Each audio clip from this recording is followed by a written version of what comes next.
Las imágenes que se verán a continuación son inéditas y de un gran valor histórico. El contraalmirante Carlos Alberto Busser era el comandante de la Infantería de Marina cuando fue convocado para recuperar las Islas Malvinas, hecho que aconteció aquel histórico 2 de abril de 1982 y fue conocido como la Operación Rosario. En navegación hacia las islas, a bordo del buque San Antonio, el contraalmirante Busser hizo una arenga. Soy el comandante de la Fuerza de Desembarco, integrada por los efectivos de la Infantería de Marina y del Ejército Argentino embarcados en este buque. Nuestra misión es la de desembarcar en las Islas Malvinas y desalojar a las fuerzas militares y a las autoridades británicas que se encuentran en ellas. Eso es lo que vamos a hacer. El destino ha querido que seamos nosotros los encargados de reparar estos casi 150 años de usurpación. Es muy interesante saber para qué hora decidió hacer la arenga. La situación arranca un poco antes. El 31 de marzo a la noche tuvimos información de que el gobierno de Malvinas había comenzado a organizar la defensa. Eso cambiaba nuestra suposición básica de que haríamos la operación por sorpresa y exigía algún reajuste en el plan. Para ello se realizó una reunión en la nave Almirante y como consecuencia de esa reunión hubo un cambio de misiones de algunas de las fracciones que tenían que intervenir. Eso fue el día 1 de abril entre alrededor de las 10 de la mañana. Se ratificó el día del desembarco, 2 de abril, y las 6 de la mañana sería la hora H. No obstante, algunas fuerzas desembarcarían antes de la hora H. Eso hacía que las 18:30 horas del 1 de abril fuera el momento de no retorno de la operación. A partir de las 18:30 no se podía cancelar la operación. Fue así que a las 18:30 le comunicamos a todo el personal qué era lo que íbamos a hacer. Se les leyó por los parlantes del buque. Todavía había restos del temporal, el buque todavía se movía bastante, no dejábamos que el personal saliera a cubierta porque era peligroso, de manera que todos recibieron la información en sus respectivos alojamientos o en sus lugares de trabajo. Les hice una información muy resumida.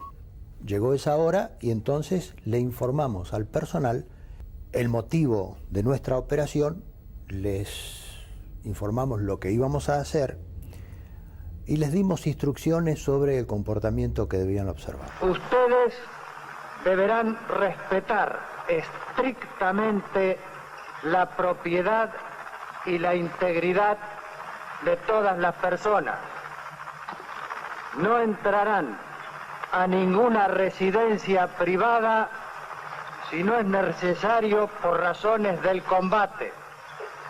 Respetarán a las mujeres, a los niños, a los ancianos y a los hombres. Serán duros con el enemigo, pero corteses, respetuosos y amables con la población de nuestro territorio a los que debemos proteger. Debe haber muy pocas operaciones en los anales de la historia militar en que se da la orden de tomar una ciudadela enemiga sin lastimar a nadie. Para nosotros era muy importante que esa operación se realizara con un resultado incruento. Lo buscábamos deliberadamente. Todo nuestro plan había sido concebido para que el resultado fuera incruento. Para lo cual habíamos concebido una operación que en alguna forma desorientara a los defensores y no les permitiera reaccionar, consiguiendo que en muy breve tiempo le cayera fuerza desde todas direcciones, que en todos lados les apareciera una fuerza que diera la impresión de ser en cada lugar totalmente superior, y que toda esa acción realizada en forma sorpresiva lograra aplastar espiritualmente a la persona a la cual le íbamos a pedir rendición. Nosotros sabíamos bien que si bien la guarnición británica era reducida, eran soldados británicos. Y yo personalmente tenía y tengo un gran respeto por la profesionalidad del soldado británico. Y como yo soy infante de marina, tengo también un gran respeto por los infantes de marina británicos. Y esos que había allí eran infantes de marina británicos. De manera tal que yo no esperaba que se rindieran sin un motivo muy fundado. De manera tal que la operación que quería hacer era una operación que les diera un motivo bien fundado para rendirse, que los aplastara espiritualmente, que los desorientara para conseguir su rendición. Es interesante saber cómo reaccionaron los integrantes de la expedición que hasta ese momento no sabían a dónde se dirigían. Fue un momento muy emocionante. Esto es un sentimiento que se arrastra desde el fondo de nuestra historia. En cada argentino, la idea de la recuperación de Malvinas arranca desde la escuela primaria. No solo la cuestión Malvinas está en nuestros cerebros, sino también está en nuestros corazones. Para esos hombres que se enteraron en ese momento que iban a ir a Malvinas, a recuperar las Islas Malvinas, fue una emoción muy grande. Yo he visto hombres grandes, hombres con grandes bigotes, pero con grandes lágrimas en ese momento. Fue una situación que para ellos fue muy emocionante. Yo ya lo sabía, es probable que a mí solo me haya emocionado ver la reacción de mis hombres. Pero de inmediato los pusimos a trabajar, no tuvieron mucho tiempo para exteriorizar su emoción. Había muchas cosas que hacer, había muchas tareas que ajustar a esos hombres a los cuales no les habíamos dicho ni impartido instrucciones sobre la misión que tenían que ejecutar. Había que darles esas instrucciones en pocas horas. Eran las 6:30, 7 de la tarde, y debían estar desembarcando a las 6:30 de la mañana, debían estar en tierra, de manera que no quedaba mucho tiempo. Además los quería mandar a dormir. La tarea en ese lapso fue muy intensa, todo el mundo preparó entusiastamente sus equipos individuales, ajustaron las operaciones que tenían que hacer, se les volvió a insistir en el buen tratamiento a la población, a los prisioneros y la necesidad de conseguir en todo lo posible que no hubiera bajas británicas.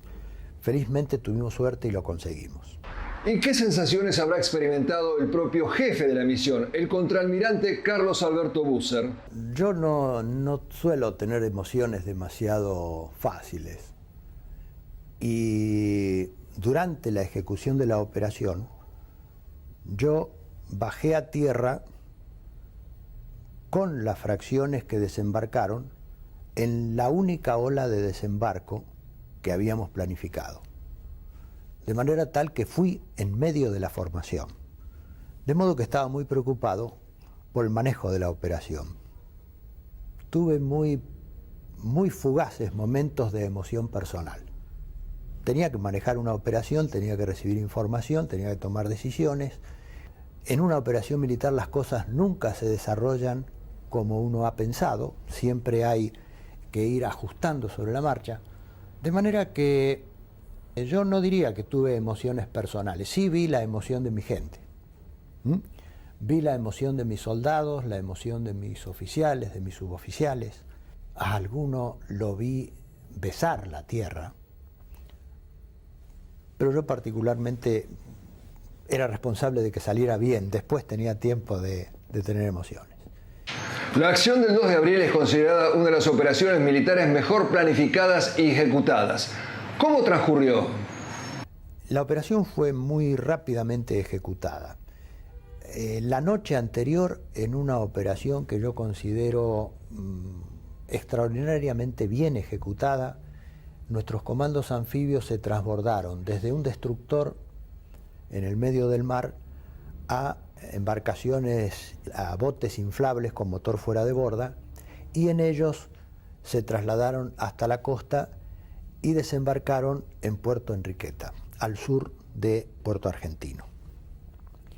Desde allí se dirigieron por tierra hasta una fracción hasta Muddy Brook, y la otra fracción hasta Puerto Argentino. La fracción que iba a Muddy Brook no tenía la misión de capturar el cuartel, tenía la misión de capturar la guarnición británica. Llegaron al cuartel, no los encontraron y entonces se dirigieron a la localidad en busca de entrar en contacto con la guarnición británica. El otro grupo, el que fue a Puerto Argentino, tenía la misión de capturar al gobernador. Yo no esperaba que lo capturaran.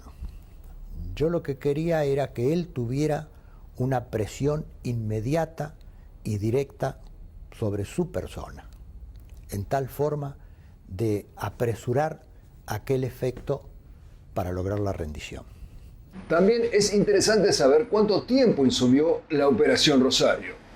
Todo ese desarrollo que le acabo de explicar empezó aproximadamente a las 9:30 de la noche y terminó en Muddy Brook a las 5:30 de la mañana. Era de noche, por supuesto. Nosotros, mientras nos aproximábamos en los buques de desembarco, veíamos el fuego y las explosiones que se producían en Muddy Brook. Yo le había ordenado al jefe de los comandos anfibios que estaban en Muddy Brook que hiciera gran cantidad de ruido y grandes explosiones en ese lugar. Lo que quería era que la guarnición británica, que yo suponía que estaría en la localidad, tuviera conciencia de que Muddy Brook estaba en nuestro poder. Por otra parte, los británicos habían llenado de obstáculos la pista donde debían aterrizar nuestros aviones de transporte Hércules. Nosotros desembarcamos en la zona del aeropuerto, es decir, al este de Puerto Argentino. Muddy Brook está al oeste. La captura de la pista fue fácil, pero el despejamiento de los obstáculos puestos en la pista fue muy complejo porque eran una gran cantidad de obstáculos. Yo alcancé a contar 27 y puede ser que no haya contado todos. En ese sentido, me sorprendió que no hubiera defensa de la guarnición británica en ese lugar, ni en la playa ni en la pista del aeropuerto. Es muy conocido en la doctrina militar que quien pone un obstáculo, para que el obstáculo tenga valor, debe defenderlo con fuego. Yo esperaba que, habiendo obstáculos, hubiera fuegos que lo defendieran. Para mi sorpresa no aparecieron esos fuegos, pero tuvimos que demorar en hacer un rastrillaje, una búsqueda, a efectos de estar seguro que no había tropa británica en la zona. Resuelto ese problema, o mientras ese problema se resolvía, con el resto de la columna seguimos avanzando en dirección a la localidad y llegamos en no demasiado tiempo. Al entrar, mis dudas sobre dónde estaba la guarnición británica aumentaban, porque en todos los lugares donde yo había esperado encontrar resistencia no pasaba nada. Eso afectaba uno de los requisitos que me habían puesto para la operación, que era precisamente que la operación tuviera un desarrollo muy breve. Si la guarnición británica no hubiera estado en Puerto Argentino y se hubiera desplazado al interior de las islas, para mí hubiera sido un problema muy complejo localizarlos y capturarlos. Felizmente se quedaron en la localidad. Creo que hicieron lo más razonable, pero si hubieran hecho lo no tan razonable, mi problema hubiera sido muy grande. Hay versiones fantasiosas, por ejemplo, la de un tal Ricky Phillips, que aseveran que los argentinos tuvieron muchas bajas durante la Operación Rosario. Al acercarnos a la localidad recibimos un fuego intenso. No es verdad lo que se ha dicho de que en ese momento nos causaron grandes bajas o que nos causaron bajas. Hubo algunos disparos de armas pesadas que no dieron en el blanco en ningún vehículo. No hubo impactos en ningún vehículo. El vehículo cabeza de la columna recibió 97 impactos de ametralladora, pero como era un vehículo blindado no pasó nada. Como cosa curiosa, el cristal del visor del conductor del vehículo cabeza tiene un proyectil incrustado exactamente en el medio del cristal. Pero no pasó nada, no hubo nada. No, primero, Arce, usted estuvo en este vehículo a oruga, transporte, que recibió toda esta cantidad inmensa de impactos. ¿Cómo sucedió? Nosotros íbamos, teníamos un objetivo, avanzábamos hacia el otro extremo de la localidad y en la entrada de la localidad se encontraba una patrulla enemiga y empezó a hacer disparos. ¿El vehículo demostró que era blindado porque no hubo heridos? ¿O sí los hubo? No hubo heridos, solamente un conscripto que venía afuera también sacando el arma. Tuvo un impacto en el fusil, el cual le lastimó el dedo nada más. Bajamos el personal a tierra, repelimos el fuego, este fuego cesó y entramos en la localidad. Y después hubo que pedir la rendición del gobernador. ¿Cómo realmente pensaba hacer el almirante Busser para cumplir esa orden tan difícil de vencer sin derramamiento de sangre? Mi idea era levantar yo bandera blanca y buscar al jefe británico para pedirle que se rindiera en ese momento. No olvide que yo tenía que evitar que hubiera bajas británicas. Y la única forma de evitar que hubiera bajas era evitar que empezara el combate. Si el combate empezaba, no era posible evitar las bajas porque las bajas se iban a producir. Lo que yo tenía que hacer era evitar que el combate comenzara, es decir, que la guarnición británica se rindiera antes de empezar el combate. Por eso yo pensaba ir a hablar con el gobernador. Felizmente, cuando llegamos y estábamos ajustando detalles, recibimos la información de que el gobernador pedía hablar con nosotros, de manera que en alguna forma coincidíamos. Y en alguna forma también se estaba cumpliendo nuestra idea general de la operación, es decir, lograr un aplastamiento espiritual que permitiera ese resultado que nosotros buscábamos de no causar bajas. Yo fui a la casa del gobernador, es decir, debíamos encontrarnos frente a la iglesia de Santa María. Cuando llegamos no había nadie en la iglesia. Esperamos unos minutos y bastante lejos venían dos personas. Cuando se aproximaron vi que uno de ellos era un oficial de la Fuerza Aérea Argentina que estaba ese día en Malvinas, en ese lugar. Fue una sorpresa para mí encontrarlo en ese lugar viniendo de la casa del gobernador. Venía también el secretario de la Gobernación. A mí me habían dicho que el que iba a ir a hablar conmigo era el gobernador. Yo había entendido así. Y yo al gobernador lo conocía por fotografías, sabía quién era. Y sabía quién era la persona que venía también por fotografías, que era el secretario. Mientras ellos se aproximaban, yo pensaba que les iba a decir que volvieran a buscarlo al gobernador para hablar con él. Pero me informaron que había soldados argentinos heridos en el jardín de la casa y eso hizo cambiar mi decisión. Decidí ir a la casa del gobernador. Yo había ido con dos oficiales y los tres íbamos desarmados, que era lo que nos habían pedido por radio los británicos. Entramos a la casa, había una enorme cantidad de soldados, para mí fue una sorpresa. Yo pienso que casi la mitad de la guarnición británica estaba en la casa del gobernador en ese momento, adentro de la casa. No los conté después de la rendición los conté y había 37 soldados dentro de la casa. Me hicieron entrar a la oficina donde estaba el gobernador le expliqué cuál era la situación, le expliqué a qué había venido. Previamente él me intimó a que me retirara de Malvinas por ser un intruso en Malvinas. Le dije que nuestro gobierno consideraba que el intruso era él, que yo venía a desalojarlo. Le pedí que se rindiera. No pareció muy dispuesto. Insistí, le hice presente que ya nos habían causado bajas, que no tenían posibilidad, realmente en ese momento ya no tenían posibilidad de nada. Nuestros vehículos anfibios en ese momento estaban pasando frente a la casa del gobernador, a 40 metros, a 30 metros de la casa.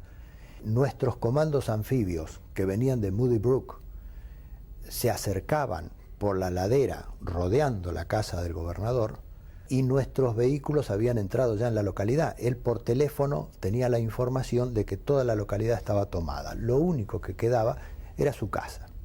De manera que no tenía ninguna posibilidad de encarar una defensa seria como no fuera hacer matar a toda su guarnición.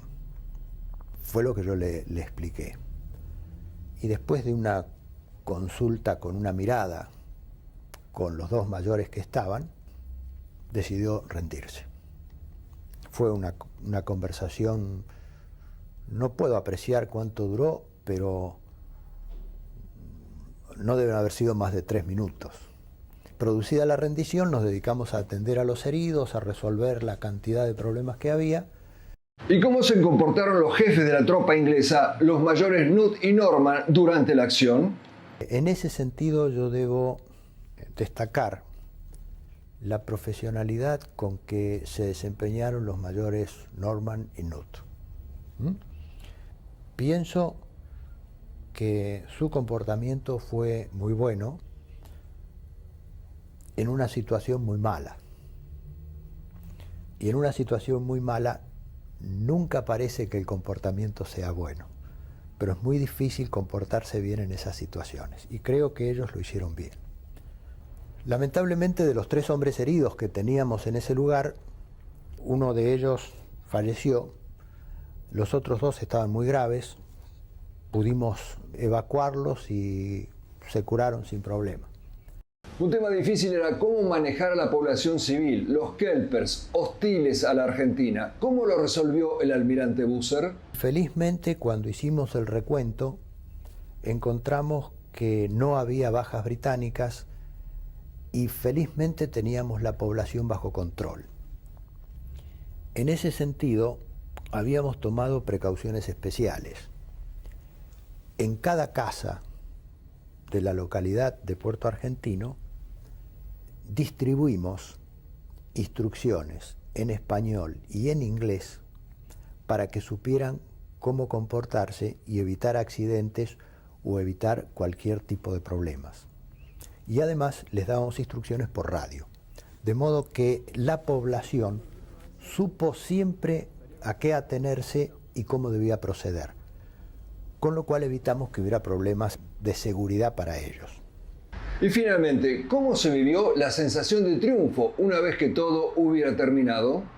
En ese momento sí vi muchos episodios donde era muy visible la emoción y el sentimiento que tenían los soldados argentinos. Y no sé cómo, pero había muchos que debajo de sus ropas llevaban banderas argentinas y las colocaban en el primer lugar donde podían hacerlo. Hay veces que pienso si realmente mantuve tanto el secreto de la operación, porque eran muchos los que llevaban banderas argentinas para poner. Pero realmente el sentimiento que tenían todos mis soldados en ese momento, todos mis oficiales, era muy notable y realmente creo que fue destacable que al lado de ese entusiasmo mantuvieran un comportamiento muy correcto con la población y con los prisioneros. Yo creo que en la presente situación nadie debe engañarse en el sentido de creer que los acuerdos que se han alcanzado en Madrid entre el gobierno británico y el gobierno argentino han dado por terminada la cuestión Malvinas. La cuestión Malvinas subsiste porque subsiste lo que nosotros consideramos la usurpación británica del territorio de Malvinas. De manera tal que estos acuerdos no han hecho nada más que cubrir en apariencia y darnos la sensación de que no hay más conflicto. La esencia del conflicto, que es precisamente la usurpación, subsiste. Y en consecuencia, siempre puede volver a producirse algún episodio que nos lleve a una situación, como ya lo dije antes, de conflicto y de enfrentamiento militar. Yo creo que hace a la sabiduría del gobierno británico y a la sensatez del pueblo británico entender que este problema tienen que encararlo con realismo, con amplitud de criterio y yo diría con generosidad.